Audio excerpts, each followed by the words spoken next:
cuál es la verdad.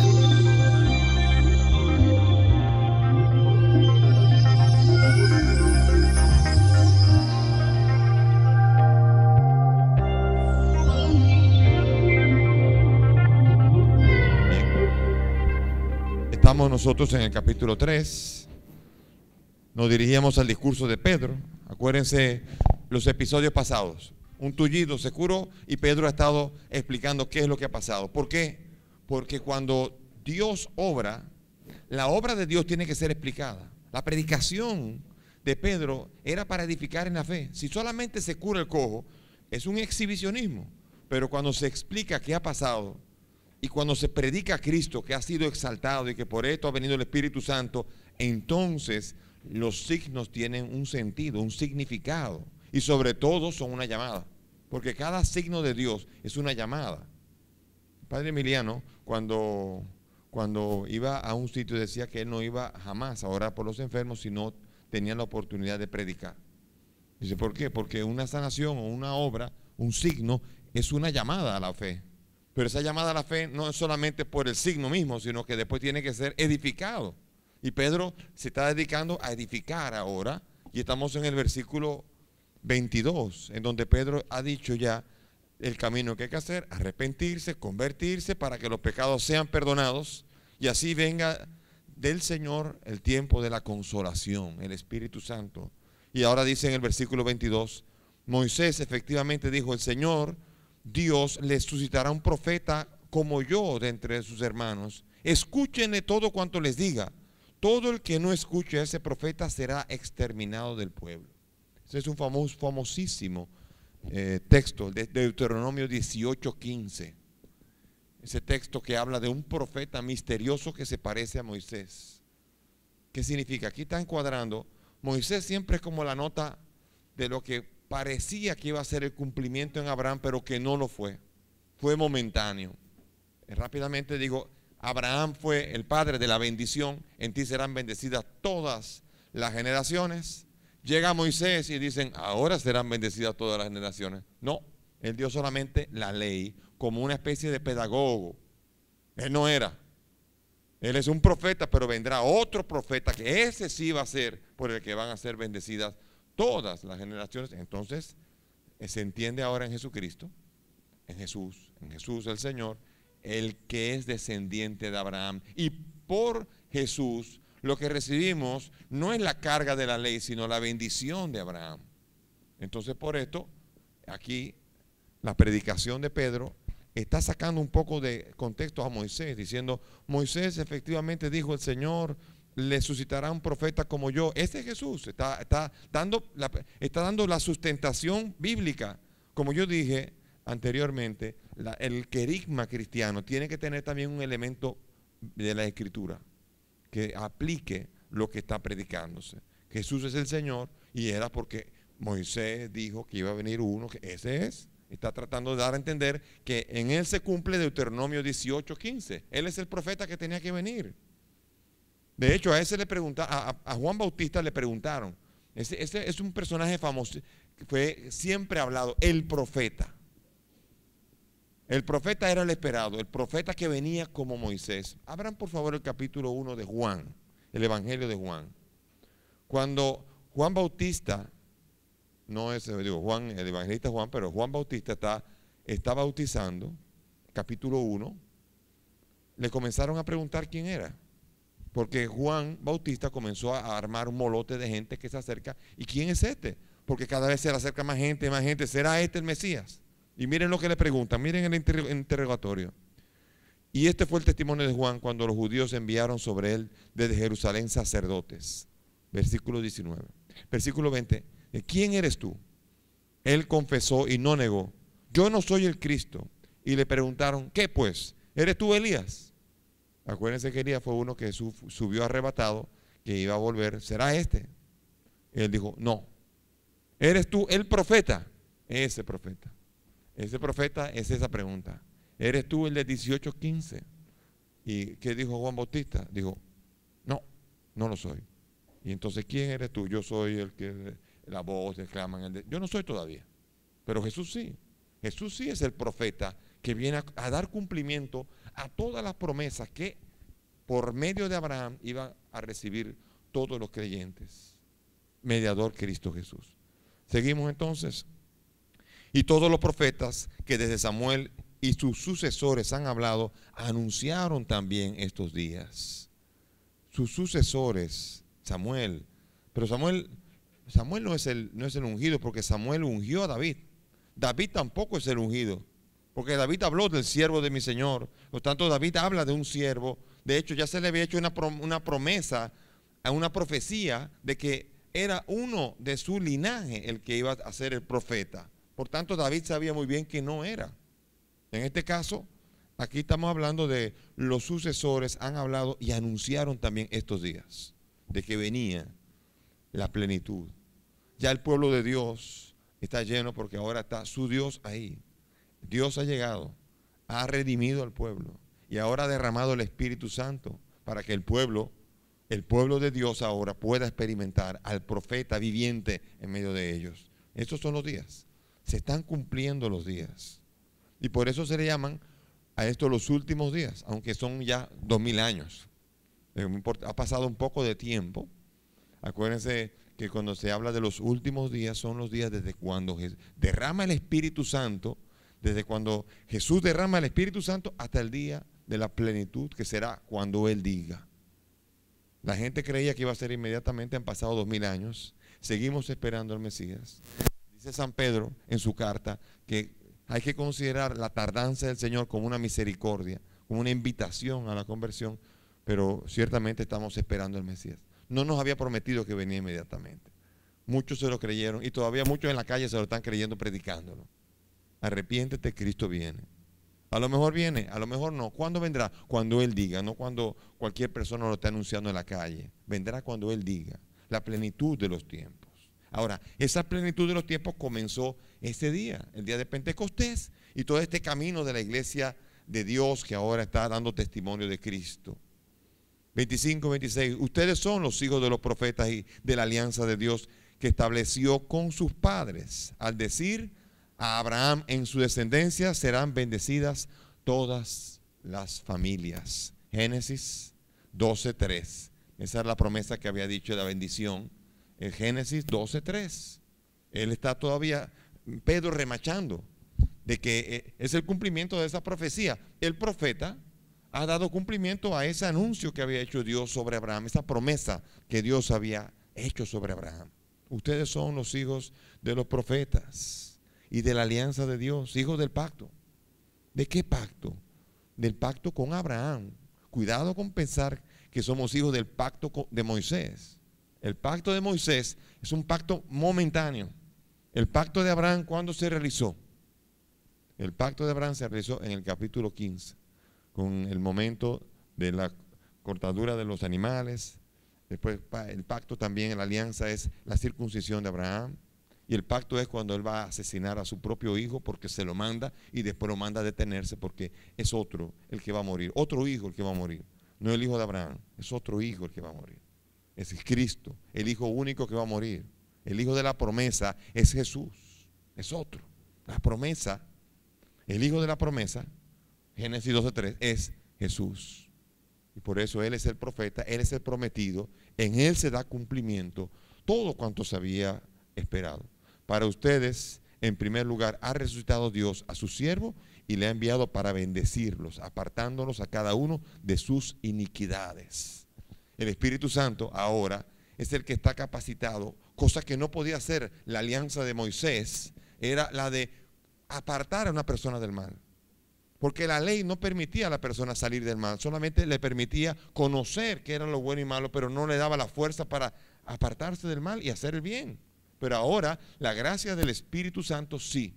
Este es un nuevo régimen en el cual ahora el pueblo de Dios se puede apartar de la maldad. Ahora el pueblo de Dios cuenta con la gracia del Espíritu Santo, por lo cual puede caminar en santidad. Y se cumplen cantidad de profecías, como por ejemplo la de Ezequiel: le derramaré un agua pura y le apartaré, le limpiaré de todas sus inmundicias y haré que caminen según mis preceptos. Todas esas promesas están cumplidas ahora. El don del Espíritu Santo es el que permite, y Jesús ahora está anunciando, Pedro está anunciando en el discurso, ya cerrando el discurso de la predicación de posterior a la curación del paralítico, del cojo, está diciendo que ahora es el tiempo en el cual el pueblo puede encontrar la santidad, puede encontrar la capacidad de caminar según el camino de Dios. Con esto cierra una invitación. La predicación de Pedro es intensa. Pedro ha curado, Pedro y Juan han sido instrumentos para curar, y ahora este largo discurso de Pedro ante el pueblo ha sido una gran invitación que ha provocado un molote. Está lleno, está tan lleno de gente que ahora van a venir las autoridades. Se armó el lío. Tanta gente hay, y ya verán cuánta gente hay. ¿Cómo cuánta gente creen que había ahí? 5,000. Vamos a ver después para que vean. Un poquito más adelante. 5,000. Miren lo que va a pasar.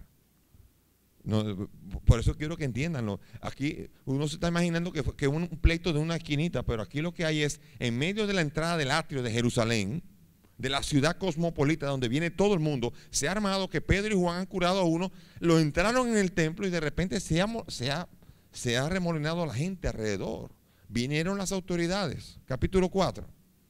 Dice, estaban hablando al pueblo cuando se presentaron los sacerdotes, el jefe de la guardia del templo y los saduceos, molestos porque enseñaban al pueblo y anunciaban en la persona de Jesús la resurrección de los muertos. ¿Quiénes llegaron aquí? Llegaron los sacerdotes.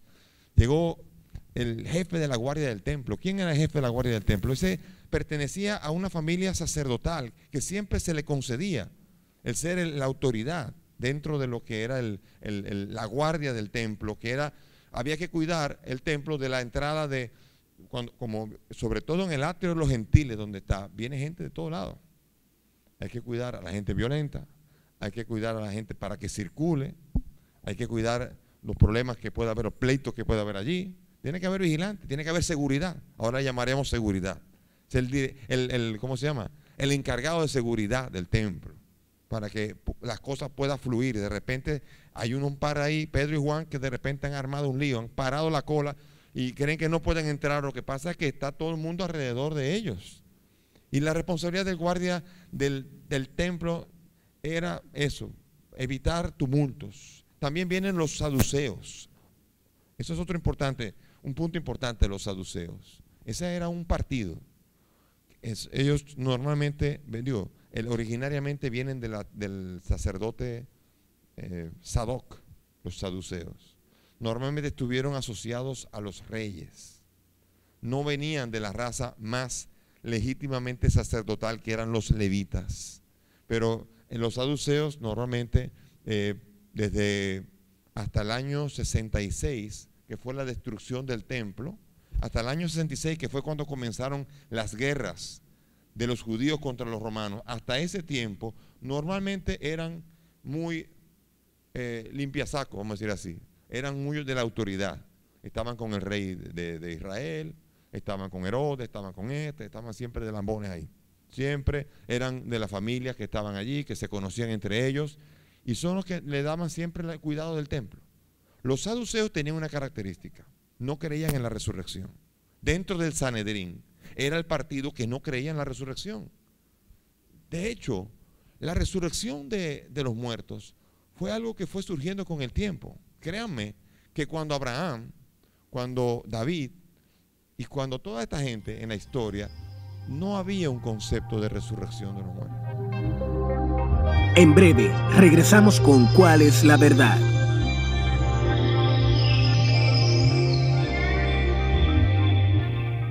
Una gráfica que trataré de explicarla rápidamente.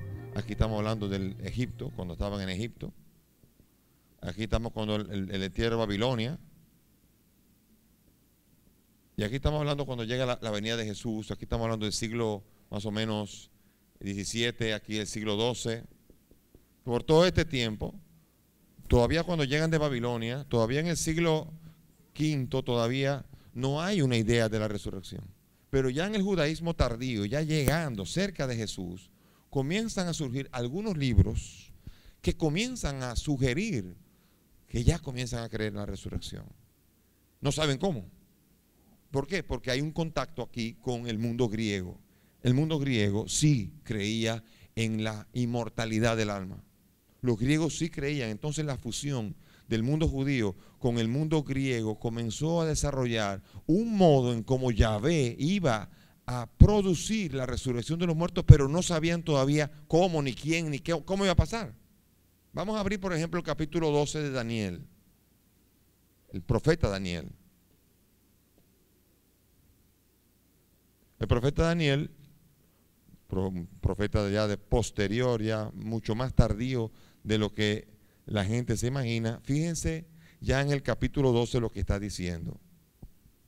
Capítulo 12, versículo 2. Muchos de los que duermen en el polvo de la tierra se despertarán, unos para la vida eterna, otros para el oprobio, para el horror eterno. Los doctos brillarán como el fulgor del firmamento, y los que enseñaron a la multitud la justicia como las estrellas por toda la eternidad.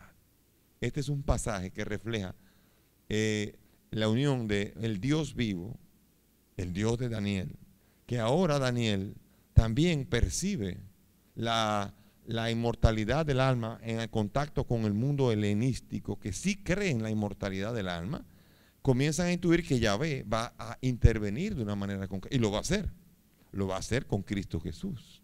Pero aquí este pasaje es un pasaje que denota que ya el mundo judío ya comienza a intuir que hay resurrección. No sabemos cómo, pero hay resurrección. Se esperaba el Mesías, pero el Mesías no sabía ni quién era, ni cómo iba a ser.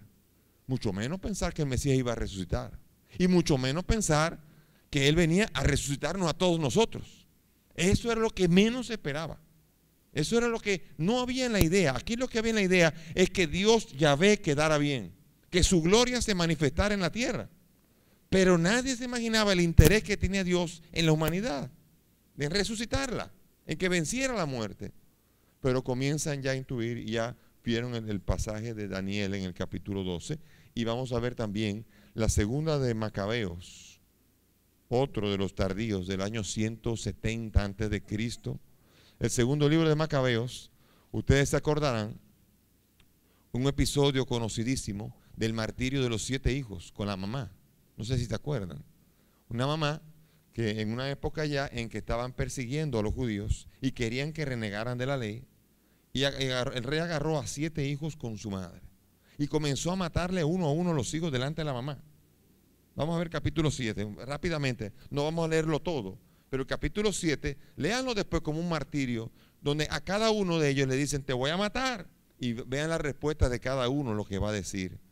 Por ejemplo, vamos a ver. Vamos a coger el versículo 9, que dice, tú criminal, nos privas de la vida, le dijo uno de los hijos, pero el rey del mundo, a nosotros que moriremos por sus leyes, nos resucitará a una vida eterna.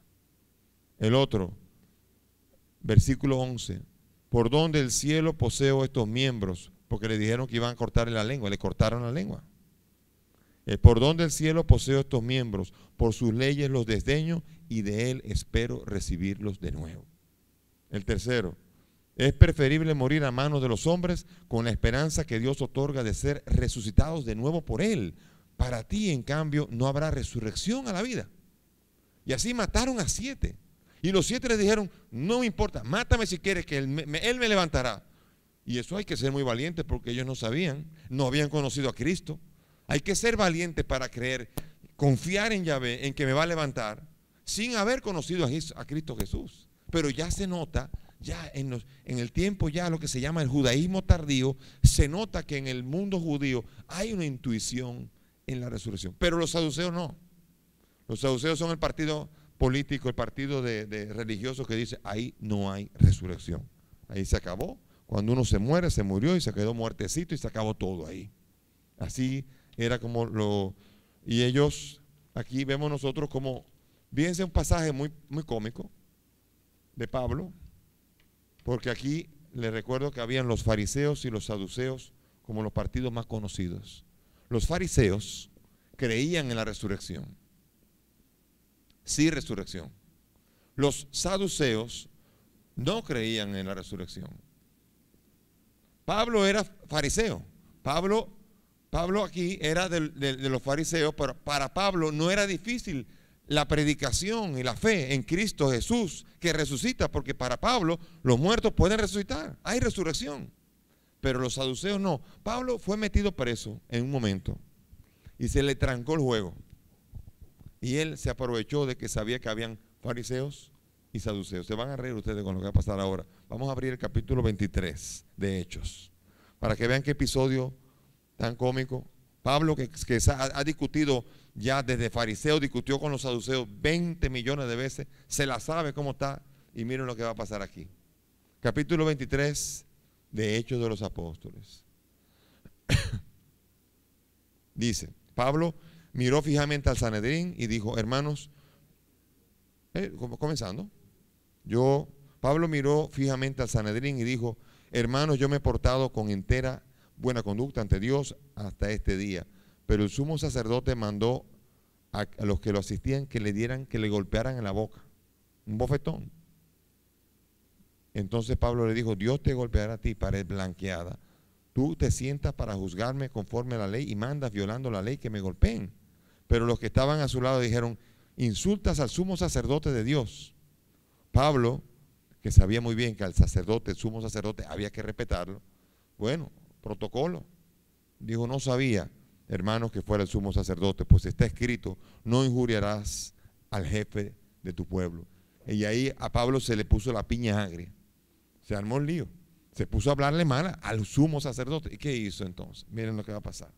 Pablo, dándose cuenta de que una parte eran saduceos y la otra fariseos, gritó en medio del Sanedrín, hermanos, yo soy fariseo, hijo de fariseos, porque espero la resurrección de los muertos y por eso se me juzga. Al decir esto, se produjo un altercado entre fariseos y saduceos en la asamblea. Se dividió, porque los saduceos dicen que no hay resurrección, ni ángel, ni espíritu, mientras que los fariseos profesan todo eso. Se levantó un griterío, se pusieron de pie algunos escribas del partido de los fariseos y decían, nosotros no hallamos nada malo en este hombre. Y si le habló algún espíritu, un ángel, y de ahí se armó el lío y se lo llevaron de allí. O sea que allí, él aprovechándose de este lío, él sabía, él que es fariseo, sabía el lío que había, y dice, aquí hay fariseo y saduceo. Ok, yo soy fariseo. Ya, se dividió la asamblea y allí pudo salir del lío que se había metido. Entonces, esos son los fariseos. Esos son los que han llegado aquí. Vamos otra vez al texto. Estos llegaron que no creen en la resurrección y vienen a oír nada más y nada menos que hay uno que ha resucitado. Por eso están molestos. Los saduceos están molestos porque ellos, junto con Anás y Caifás, han asesinado al Señor, han producido que este Señor muriera, y ahora de repente se está predicando que ha vuelto a la vida, que ha resucitado, y no solamente que ha resucitado, con un testimonio de un cojo que tenía más de 40 años y que se ha puesto de pie. Tenía más de 40 años, ya veremos después. Ustedes dicen, ¿cómo saben eso? Lo dice ahí mismo, ya veremos. Allí entonces dice, molestos porque enseñaban al pueblo y anunciaban en la persona de Jesús la resurrección de los muertos. Estamos en el versículo 2 todavía. 4:2. Anunciaban en la persona de Jesús la resurrección de los muertos. Quiere decir con esto que ellos predicaban que había resurrección de los muertos porque habían visto a Cristo resucitado. Y la evidencia estaba tan fuerte que entonces se pusieron molestos los saduceos. Y miren lo que dicen. Les echaron mano y les pusieron bajo custodia hasta el día siguiente, pues había caído ya la tarde. ¿Qué hora era? Había caído la tarde, las 6. ¿A qué hora fue que llegaron Pedro y Juan a orar? A las 3. A las 3 que llegaron, era la hora del rezo, hicieron oración, antes de oración, curaron al paralítico, al tullido, lo levantaron, entraron a orar, se pasaron un buen rato orando, y cuando salió se armó el molote, y en todo eso ha ido pasando el tiempo, ha ido pasando la discusión, y cuando lo agarran ya ha llegado la tarde, son las 6, no hay tiempo para juicio, no hay tiempo para eso. Le hicieron como a Jesús, lo metieron preso hasta el día siguiente. Reténgamelo ahí, hasta el día siguiente, Pedro y Juan caen presos. Les echaron mano, los pusieron bajo custodia. Y pues había caído la tarde. Sin embargo, muchos, oigan esto, muchos de los que oyeron la palabra creyeron y el número de hombres llegó a unos 5,000. 5,000. Se unió aquí que el cojo caminaba, se unió que Pedro predicó muy bien y se unieron 5,000 hombres. ¿En dónde aparece más esos 5,000 hombres? ¿Qué les recuerda esto? La multiplicación de los panes. Habían 5,000 hombres. En una de las dos multiplicaciones de los panes, Mateo 14:21, Marcos 6:44, Lucas 9:14 y Juan 6:10, habían unos 5,000 hombres, sin contar mujeres y niños. O sea, un molote de personas. Comenzaron 3,000 y ahora fueron 5,000. O sea que ese signo, a pesar de que lo metieron preso, ese signo produjo la adhesión de 5,000 personas. Fíjense qué impresionante está el acontecimiento de que mientras más trabajo pasan, más fruto producen. Después de que se arriesgaron, estos primeros 4 versículos son los versículos de que llegaron las autoridades, los metieron presos, Pedro y Juan caen presos, van a la cárcel, detenidos, pero yo quiero que imaginen ahora los 5,000 personas que están allí, que dejaron ahí. Le siguieron, estaban allí, había fuerza, y entonces se fueron a dormir. Al día siguiente, versículo 5. Al día siguiente se reunieron en Jerusalén sus jefes, ancianos y escribas. Esto es el Sanedrín. Sanedrín es una voz aramea que significa tribunal. El Sanedrín es el que se encargaba de llevar los asuntos de las leyes internas dentro del partido, dentro del Estado de Israel. El Estado de Israel era sobre todo teocrático, es Dios. Y entonces el Sanedrín era el que se encargaba de juzgar las leyes de Dios para aplicarlas entonces. Ellos fueron los que determinaron que Jesús tenía que morir. Y ellos son los que ahora van a tener que juzgar. ¿Y quiénes están allí? Están allí el sumo sacerdote Anás, Caifás. Acuérdense de estos dos personajes. Anás es el sumo sacerdote, Caifás el yerno. Ellos dos tienen el peso de que ellos dos fueron los que llevaron la causa de Jesús. Ellos dos fueron los que instigaron al pueblo, a Pilatos, a que Cristo Jesús fuese crucificado. Ahí están los dos. En la novela ya estamos claros que son los malos de la película. Ahí están ellos otra vez. Y ellos con una cuadrilla más de sus familiares, familias sacerdotales. Ahí estaba también un tal Jonatán, Alejandro y cuantos eran de la estirpe de los sumos sacerdotes. Todos allí. De ellos, Anás y Caifás habían tenido el complot para acabar con Jesús, porque Jesús amenazaba con quitarle a ellos la supremacía del sumo sacerdocio, porque el sumo sacerdote es Cristo. Y le tocaba. En verdad, Caifás y Anás tenían que haberle entregado la corona a Cristo Jesús, pero lo que le entregaron fue una corona de espinas. Lo que le entregaron fue deshacerse de él. Pero el muerto volvió. Y ahora el muerto aparece otra vez. Y ahora el muerto aparece predicado.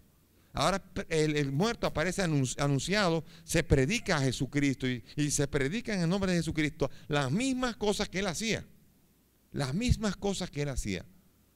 Poder por lo cual habían signos que adherían a las personas y que hacía que muchas personas se unieran a él.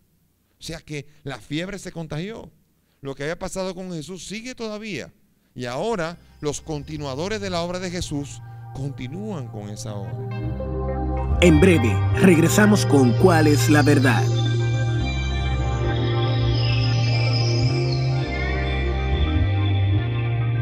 Les pusieron en medio y les preguntaban.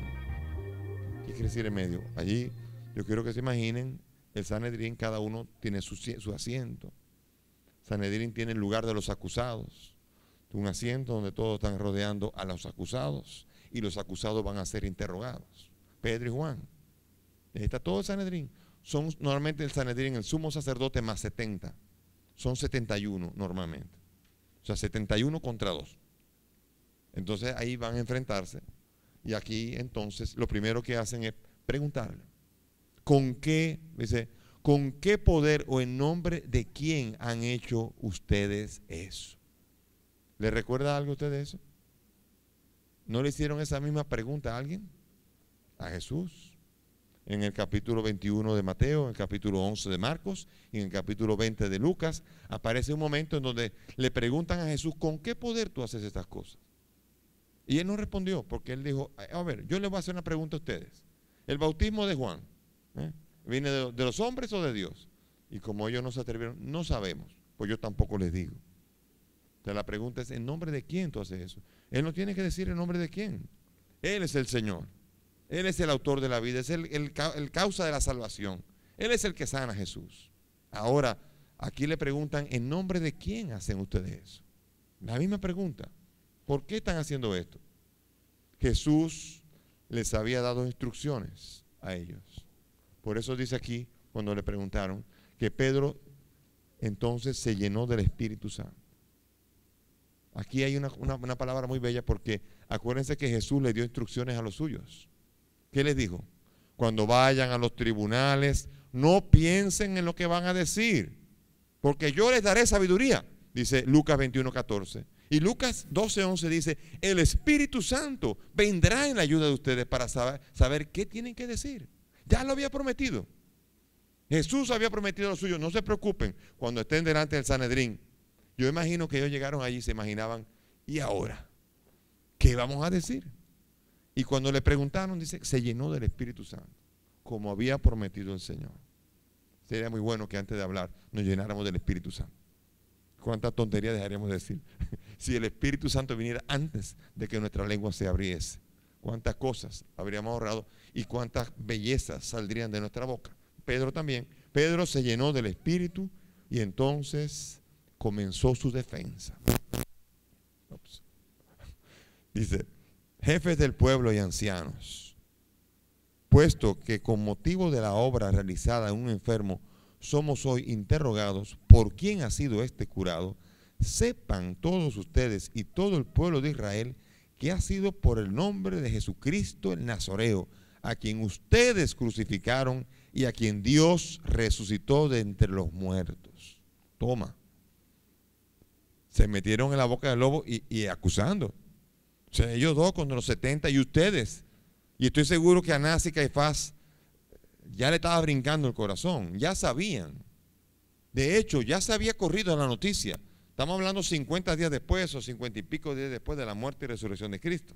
Recuérdense que Cristo murió, Cristo resucitó, el cuerpo desapareció y comenzaron a surgir conjeturas y comenzaron ellos a anunciar que Jesús había resucitado. El cuerpo había desaparecido. Ellos ya estaban como medio mosqueados, preocupados. Sabían que algo se estaba cocinando. Y cuando aparecen estos anunciando en el nombre de Jesús una curación, ahí está. Llegaron otra vez. Volvió. A veces cuando uno quiere esconder un pecado grave o un crimen, sale por un lado o por el otro. O si uno esconde el cadáver, sale la mano, algo va a pasar. Estoy haciendo broma, pero estoy diciendo que a veces uno quiere esconder y Dios quiere sacar a la luz. Y ellos están tapando. Y mataron a Jesús, cállense. Y todavía le van a dar azotes para que se callen y no se van a callar. ¿Por qué? Porque Anás y Caifás, el pecado que tienen, quieren tapar. Entonces por eso han preguntado, y ellos, ya que me preguntaron, miren, ya que me preguntaron fue en el nombre de Jesucristo, ese mismo, al que ustedes crucificaron. O sea, no crean que es otro, al que ustedes crucificaron, ¿sí? Él está ahora hablando claramente, y aquí hay un problema de que no creen en la resurrección, la mayoría de los que están allí, que son saduceos. Y ellos están predicando y dicen, a quien Dios resucitó por su nombre y no por ningún otro, se presenta aquí sano delante de ustedes. O sea que eran tres, Pedro, Juan, y trajeron al cojo también. El cojo también cayó, entró ahí, y ahora el problema es que ahí estaba el cuerpo del delito. Hay uno que ha sido sanado en el nombre de Jesús, y ese no habría sido sanado si no hubiese sido que Jesús hubiese resucitado, porque fue en nombre de él. ¡Qué lío! Yo estoy pensando en los pobres Anás y Caifás, que está comenzando a armársele un tremendo lío, porque aquí hay una gente con pruebas irrebatibles, con un anuncio de Cristo, con un cojo que está caminando que ellos conocían, y con un pueblo alrededor que están dándole apoyo y que están defendiéndolo. Y están adquiriendo popularidad. Estos dos están están siendo peligrosos, se están transformando durante el proceso en personas peligrosas y no saben qué van a hacer con ellos. ¿Qué van a hacer entonces? Dice aquí, y a quien Dios resucitó entre los muertos, por su nombre y no por ningún otro nombre, aquí sano delante de ustedes. Y ahora va a citar un bello salmo que todos conocemos ya. Acuérdense siempre, como he dicho yo, la predicación de Jesús tiene que tener también siempre una cita del Antiguo Testamento. Esa es la característica de la predicación de los apóstoles. Siempre hacen una aplicación del Antiguo Testamento al Nuevo. ¿Y ahora cuál va a ser? Bellísima. Va a decir aquí, Él es la piedra que ustedes, los constructores, han despreciado y que se ha convertido en piedra angular. Esta es una cita del Salmo 118, 22. La piedra que desecharon los arquitectos se ha convertido en piedra angular. Normalmente los israelitas creían y siempre entendieron esto, que Israel era el pueblecito pequeñito que todos habían despreciado, que los babilonios, que los asirios, que los persas, que todo el mundo había pasado por él, pero la piedra que desecharon los arquitectos se ha convertido en piedra angular, Israel. Pero ahora, en el proceso y en el juicio, Israel está siendo acusado. Israel no es el pueblo, Israel no es la piedra. Israel acaba de descartar la piedra, y la piedra es Cristo, no es Israel. Y por eso Jesús también va a aplicar ese mismo pasaje una vez cuando va a aplicar el pasaje de los viñadores, los malos viñadores que mataron, y entonces vino el dueño y tuvo que sacar porque le mataron al hijo, y dice que sacaron a todos y les dará la viña a otro, porque la piedra que desecharon los arquitectos se ha convertido en piedra angular. Jesucristo estaba predicando de su persona, estaba predicando que alrededor de su persona se iba a edificar lo que era el verdadero edificio, y que no iba a ser una piedra descartada. O sea, que todo el andamiaje espiritual, toda la fortaleza y toda la obra de Dios se iba a basar en una piedra descartada, y esa piedra descartada no es Israel, esa piedra descartada es Cristo, que Israel y sus jefes acaban de despreciar. Y por eso ahora, imagínense ahora esta gente diciendo, pero esta gente, ¿y dónde estudió? Porque comienza a aplicar Salmo 118. Ahora es muy fácil, tenemos unos libritos con los versículos, los capítulos aquí. Pero no era así en aquella época. En aquella época no habían capítulos ni versículos. Usted tiene que buscarlo y saber citarlo de memoria, porque usted no podía estar buscando, espérese un momentito, espérese en el proceso a buscar dónde que decía eso. Entonces, tenía que sacar rápido. Las discusiones rabínicas eran personas que habían embotellado citas, y por eso sacaban citas, y otros disparaban citas y se las sabían todas. Pero estos son una gente que no saben ni escribir casi, y están hablando, aplicándole el Salmo 118 al Mesías, descartando al Señor. Entonces aquí ellos se van a sorprender, y porque al final de la predicación dice, porque no hay bajo el cielo otro nombre dado a los hombres bajo el cual nosotros podemos salvarnos, sino por el nombre de Jesucristo. Impresionante aquí. La piedra está aquí, la piedra tiene nombre, la piedra es Jesucristo, y es ese nombre el que permite abrir la liberación del cojo, el que es el que permite recibir el perdón de los pecados. Él, la piedra, Cristo, es el que no puede, la única vía. Nosotros tenemos que aprender a respetar a los fundadores de las grandes religiones. Yo no digo del chinchorro que nació ahí en el 1970, pero estamos hablando de Buda, de Mahoma. Tenemos que respetarlos. Son religiones milenarias de miles de años, y son personas que trataron de fundar una religión en el intento de buscar el camino de la salvación. Hay que respetar, pero tenemos que entender que hay una sola religión que le llama a su fundador el Salvador del mundo, el que es el Salvador del mundo. Y por tanto, si algún maometano se salva, algún budista se salva, será por Jesucristo. Jesucristo es el camino por el que se va al Padre. Él mismo lo dijo así, y ahora lo predican de la misma manera. No hay otro nombre bajo el cual nosotros podamos ser salvados, sino bajo el nombre de Jesucristo. Acaba de dar un camino. Acaba de decir Pedro quién es el camino. El camino es Cristo. Y no hay otro nombre. O sea que si el cojo no se cura por el nombre de Jesucristo, no se cura por el nombre de nadie. Porque es Jesucristo, el signo vivo, el nombre de Jesucristo, la persona de Cristo, que es la que permite desatar el poder de Dios y la obra de Dios.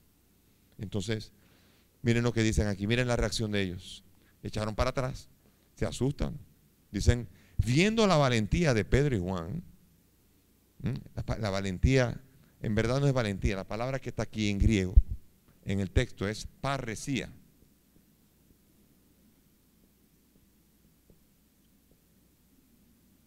Parresía es una palabra, perdónenme, P-A-R-R-E-S-I-N, parresía significa libertad para hablar con franqueza y claridad. Esa es la palabra. Es una persona que de repente se vuelve atrevida, perdió el miedo. Y óigame, delante de un Sanedrín que lo puede matar, atreverse a decir, ustedes crucificaron al Señor. Espérese. Y aplicando el Salmo 118. Y aplicándolo tan perfectamente. Y además aplicando de la misma manera como lo aplicó el Señor. O sea, este estaba con ellos. Este se nota. Y se montaron en miedo. Se montaron en miedo por el coraje de hablar con franqueza. Yo tengo un amigo, tengo varios amigos, muchos amigos, pero tengo un amigo que yo consulto mucho por esa parresía. Cuando yo necesito un consejo, yo muchas veces voy a donde ese amigo, porque ese amigo habla francamente, no tiene pelos en la lengua y duele cuando uno tiene que oírlo. Pero yo no quiero, cuando quiero un consejo, yo no quiero oír lo que yo quiero oír. Yo quiero oír lo que necesito oír y necesito que alguien me hable con franqueza y con claridad. Y esa es una persona con la que yo voy frecuentemente y cuando me habla, primero salgo con la golpe, pero después los procesos y así es que hace falta. Entonces, claro, tan bello porque la parresía pone a las cosas a hablar con claridad y la predicación de Cristo tiene que ser clara. Cuando tú anuncias a Jesucristo no puedes decir tú, bueno, Jesucristo, pero hay otras cosas, pero que no, pero que tú puedes probar con... No. En nombre de Jesucristo. Y no hay otro nombre. Y mire, usted está en pecado porque usted crucificó a Jesucristo. Usted mire, Anás, Caifás, ustedes sí. Yo estaba ahí. Y los vi, ustedes fueron los que dijeron la obra. Ustedes dijeron a Pilato que lo crucificara. Y Pilato lo mandó. Ustedes, con toda franqueza se los dijo en su cara. Tenían parresía. Y ellos se echaron para atrás por esa valentía. O más bien dicho, parresía. Esa libertad para hablar con franqueza. Y ellos no tenían instrucción. Dice, viendo la valentía y sabiendo que eran hombres sin instrucción ni cultura, estaban maravillados. Estaban maravillados. No sabían polemizar, pero lo estaban haciendo perfectamente. Sabían aplicar las reglas del rabinismo y no habían hecho nada. No habían estudiado. También de Jesús dijeron eso. Capítulo 7, versículo 15 de Juan. ¿Cómo sabe de letras sin haber estudiado? O en otro sitio, ¿de dónde saca la escritura? Este hombre de Nazaret, ¿de dónde saca la sabiduría? De Jesús decían lo mismo. Y ahora de ellos también dicen lo mismo, pero esta gente no está instruida. Y acaba de aplicar el Salmo, cuando uno comienza con un primer golpe, un Salmo 118, y lo aplica de esa manera, es para sorprenderse. Es como si dos van a boxear y sale con unos movimientos que dice, espérate, este es profesional. Y este no ha ido a una escuela. ¿Y cómo sabe? ¿Cómo conoce esto? En breve, regresamos con ¿Cuál es la verdad?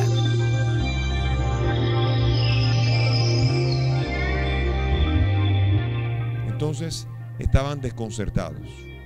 Decía aquí, como decía, reconocían por una parte que habían estado con Jesús. O sea, están hablando del mismo modo que hablaba Jesús, que qué lío. Al que matamos, sí, a ese. Y están haciendo los mismos signos. Están curando gente. Parece que sí, eso eran. Segundo, que habían estado con Jesús y al mismo tiempo veían de pie junto a ellos al hombre que había sido curado, de modo que no podían replicar. Ahí estaba la prueba viviente, el cojo está andando. Estos son los que venían con Jesús y acaban de traer la prueba viviente de que están haciendo lo mismo. Ahí está. No uno cualquiera, el que ellos conocían que estaba siempre allí en la puerta hermosa. ese ahora está allí como una prueba evidente de que lo que están diciendo está siendo confirmado. No tuvieron nada que hablar. La fuerza de la iglesia está en la libertad para hablar y los signos que la acompañan. Y es necesario entender esto para entender que la iglesia debe renovarse en estas dimensiones para que pueda tener toda la fuerza de la misión de Cristo que le han encomendado. Entonces aquí dice, les mandaron a salir fuera.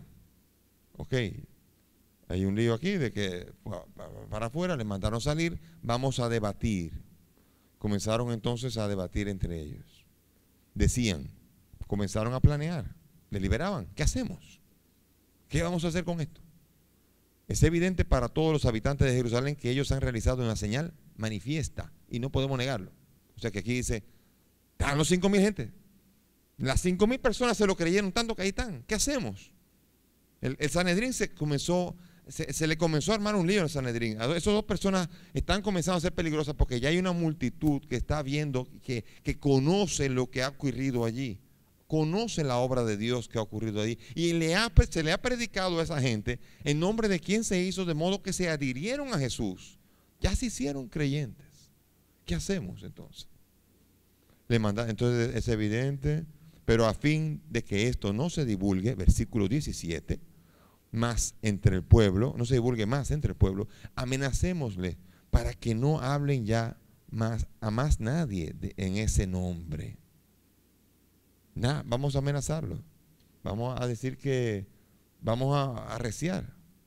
Entonces le mandaron a llamar, creyendo que con la amenaza ya todo iba a salir bien. Les mandaron y les mandaron que de ninguna manera hablasen o enseñasen en el nombre de Jesús. Que no mandasen, que no dijeran nada. Se les impone una prohibición. En Sanedrín se ponía de pie cuando ocurrió esto. El sumo sacerdote, venían los dos y el cojo seguramente, y allí les prohibimos como si se hubieran portado mal. O sea, ese se llama el poder de la culpabilización. Ya lo hiciste, pero que no lo hagas más porque te vamos a hacer daño. Y yo digo, pero yo no hemos hecho nada malo. O sea, ellos no han venido aquí porque han hecho nada malo. No hay ningún crimen, no hay nada. No han hecho nada contra la ley. Y eso es lo que va a salir, por lo cual van a tener que soltarlo.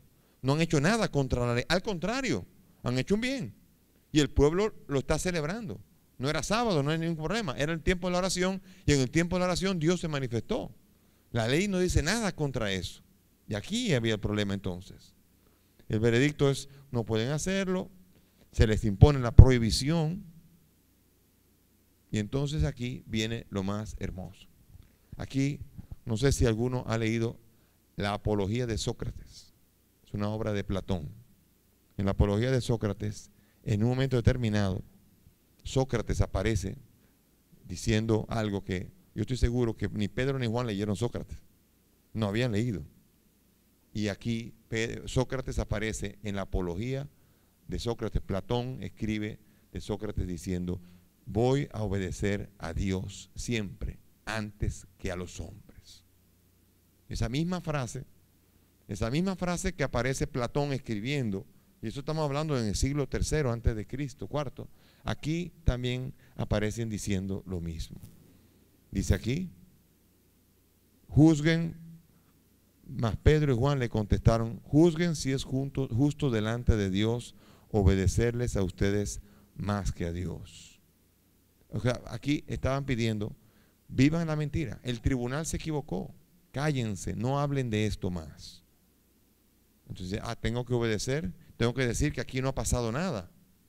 Dice aquí, miren cómo dicen ellos, no podemos nosotros dejar de hablar de lo que hemos visto y oído. O sea, no se puede haber visto algo y negarlo. Es vivir en la mentira. Los jueces han mandado a Pedro y Juan a mentirse a sí mismos y mentirse a los demás. Vivan como si no hubiera pasado nada. No podemos hacer eso. Porque el primero que obedecemos es Dios. Aquí el tribunal, el Sanedrín, está perdiendo toda autoridad de Dios que podía haber tenido en un pasado. El Sanedrín está viviendo en la mentira. El Sanedrín está viviendo en el pecado.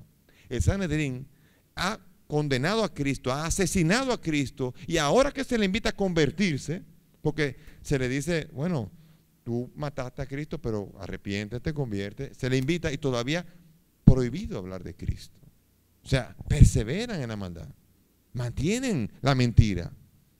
Entonces, con esa mentira están desautorizándose a ellos mismos. Versículo 21. Ellos, después de haberles amenazado de nuevo, les soltaron, no hallando manera de castigarles a causa del pueblo, porque todos glorificaban a Dios por lo que había ocurrido.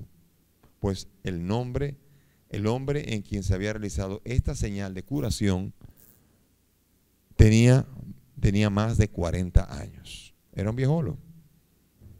Era una persona mayor. No se podía. Una enfermedad congénita, a lo mejor a los 5 años, 3 años se puede curar. Pero ya a los 40 no hay nadie puede, un cojo no puede volver a caminar a los 40. Tiene que haber obrado algo. Y entonces aquí viene la belleza de la fuerza, de la imposibilidad de hacerlo. No podemos dejar, ellos no podían hacer nada, los tuvieron que soltar. No hallaron manera de castigarles. Buscaron todo. Se conocían la ley de cabo a rabo. La estudiaron a ella un momento, la revisaron mentalmente. No había manera de condenarlos a ellos. No había manera de acusarlos. Un historiador judío dice, judío, dice que fue un error político haberlos soltado a ellos. Dice que había muchas posibilidades. Dice que ese fue el mayor error. Eso fue la entrega. Soltarlos fue darle a ellos la autoridad. Ese dice un abogado judío que dice, a esos habría que haberlos tenido presos por todo el tiempo, violando la ley. Si había que violar la ley, había que violarla bien. Entonces, digo el judío, entonces, si usted quería mantenerse en el poder, usted tenía, y usted está pidiendo violar la ley, violando la ley, entonces, viólela bien entonces. Métalo preso, asesínelo, haga lo que sea, desaparezcalo, conviértalo en mártir, haga lo que sea, pero no lo suelte, porque va a continuar entonces la obra. O sea, es una pena que el pueblo judío, que fue para los que vino el Señor, no le reconocieron. Todo este pasaje del capítulo 3 ha sido un pasaje, y después la discusión en el capítulo 4, donde Pedro y Juan han dado testimonio, se ha manifestado la obra, donde Pedro y Juan ahora han ido al Sanedrín y han demostrado que el Espíritu Santo tiene la capacidad de tener palabras irrebatibles, que da la sabiduría para que lo que uno sabe pueda aplicarlo bien. No basta con conocer el Antiguo Testamento, hace falta el Espíritu Santo para entenderlo, aplicarlo y sobre todo entender el cumplimiento, porque la belleza del Antiguo Testamento y el Nuevo Testamento es que el Antiguo Testamento es presentado como la promesa. La primera promesa, Génesis 12:3, la gran promesa que fue hecha al pueblo de Israel. Y esa gran promesa que fue hecha al pueblo de Israel se realiza en Jesucristo, y el pueblo de Israel es el que no cae en la cuenta y se empecinan. Y lo grande es que el pueblo de Israel, la gente del pueblo lo acepta, pero las autoridades no. Y lo prohíben y lo persiguen. Y eso va a ser a lo largo de todo el libro de Hechos de los Apóstoles la gran dificultad, la gran odisea de Pablo. Pablo va a ser el molestoso. Todavía con Pedro, aquí estamos en la época de la iglesia de Jerusalén, hasta el capítulo 5. Del capítulo 1 al 5 es la iglesia en Jerusalén. Pero los líos van a comenzar en la misión. Porque cuando comience la misión y Pablo comience a hacer esos viajes, y comienza a llegar a esas sinagogas que están en la periferia, en la diáspora, y allí comienza a convertir sinagogas enteras, y los jefes de las sinagogas entonces se van a ensañar contra Pablo. Pablo va a ir pasando de mano en mano, va a estar preso todo el tiempo, va a pasar, le van a dar azotes. Ustedes van a ver a Pablo todo este camino ahora que Pablo va a sufrir, sufre por los de su propia raza, que están viendo cómo han reaccionado con Pedro y Juan. Ya comienza la reacción, y la reacción va a continuar, y la reacción va a ser cada vez más fuerte. Y cuando llegue el año 66, que le armen guerra a los romanos, y entonces los romanos destruyan Jerusalén en el año 70, entonces la guerra va a ser contra los cristianos. ¿Por qué? Porque los cristianos siguen atrayendo gente. los cristianos siguen ganando prosélitos y los judíos se quedaron enchivados. Los judíos ya no tienen gente, ya no tienen credibilidad. Se quedaron en unas estructuras que se apoyaban en un templo que fue destruido, en una ley que ya nadie leía, porque nadie entendía, y comenzaban a leerlas en griego y ellos comienzan a obligar a leerlas otra vez en hebreo, y nadie las entiende.